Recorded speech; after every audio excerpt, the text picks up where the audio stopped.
jroning ati ana cerita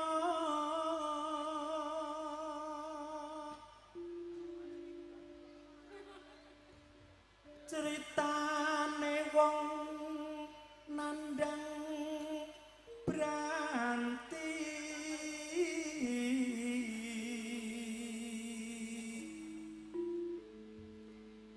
dilalekne katon ning mata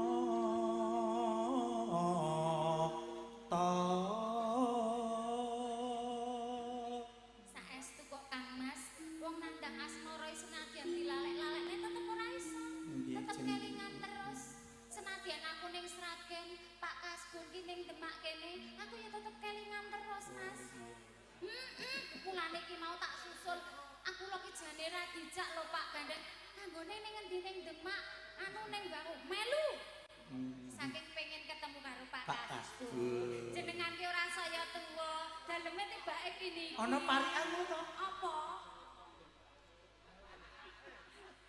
Mas heeh katok suwek digodah pelem Mas heeh nadyan Pak Kasbul wis tuwek aku ya gelem lah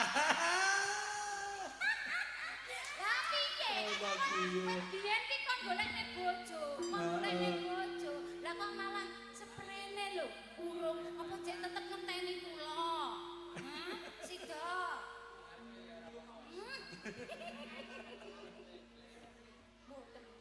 boten boten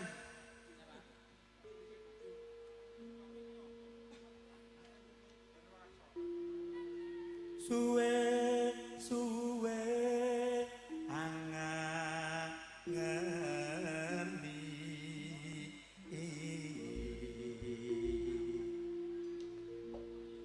darmaning lara branti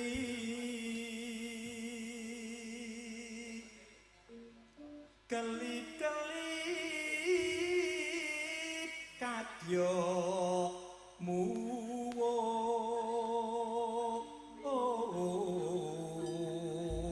muwus saliring sami rono kaya-kaya ambisi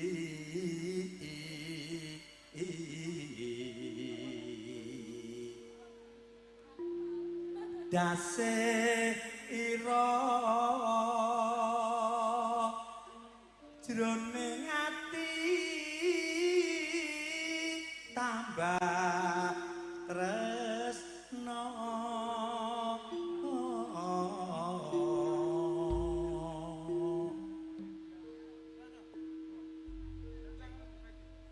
sewindu suwe lawase kowe lunga pamit karo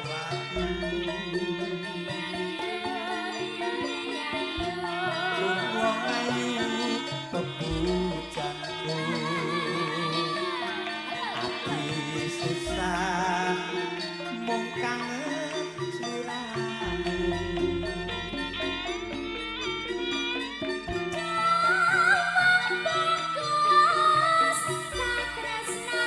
piye ki ajeng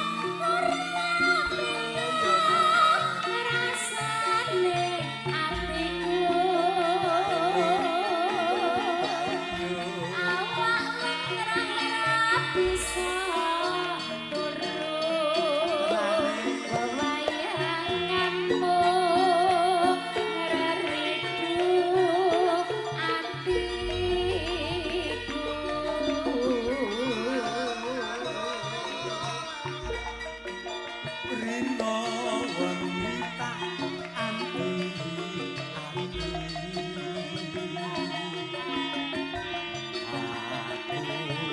tetep nunggu kowe bali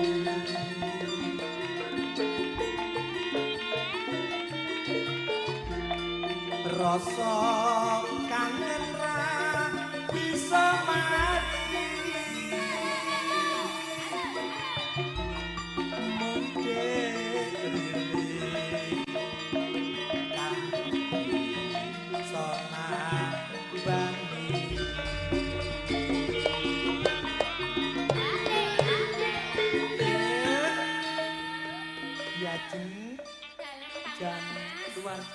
tenan kok Bu niki.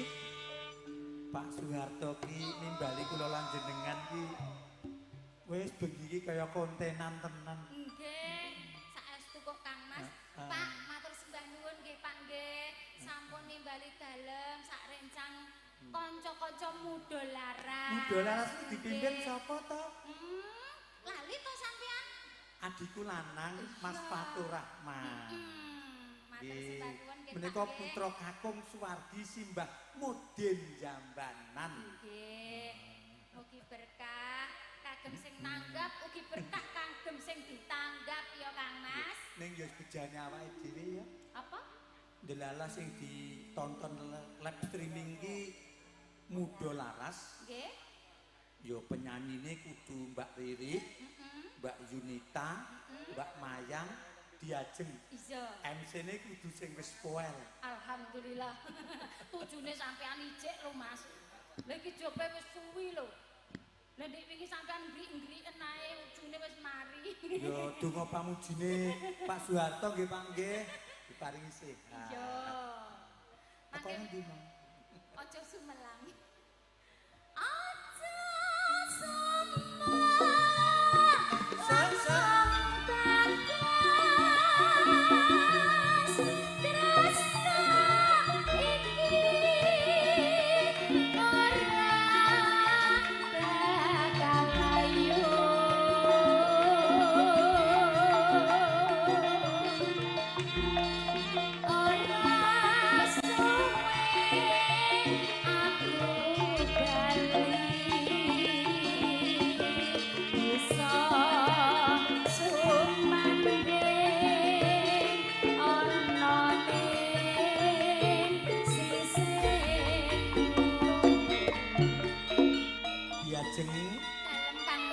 Dalu punika ugi dipun pirsani sedherekipun Pak Soeharto ingkang wonten Masaran. Menika keluarga besar Sunyaruri. Ugi dipun pirsani wonten Kemuning Ngardayasa. Sedherekipun Pak Soeharto. Menika Simbah Lede kaliyan Mas Muji.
pesona bangi.